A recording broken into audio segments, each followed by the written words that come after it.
साईं मुंहिंजा अॼोके आवाज़ नगर जे पंध में असांखे यादि कयो आहे शाइर गुलशना नाज़ बलोच बदीन खां। पाण लिखियो अथनि त डिसंबर जूं डिघियूं रातियूं उहे मिठियूं मुलाक़ातूं वरी दिलि जे समुंदर में तुंहिंजूं यादूं छिली आयूं किथियूं चाहत भरियूं के हवाउनि में रुली आयूं। मुंहिंजी यादगिरीअ जी वठी आहे माक मनड़े ते लिखां वेठो गज़ल तोते अच्छे कंहिं कोरे पनड़े ते। सजण सियारो हले थो पियो टी पारो हले थो पियो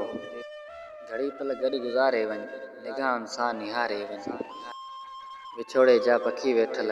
मुंहिंजे मन तां उॾारे वञ हयातीअ ते बका कहिड़ी ॿुधाए का ख़ता कहिड़ी तुंहिंजे दीदार जे ख़ातिर विछायूं मूं अखियूं घसते अञा चइबी साध कहिड़ी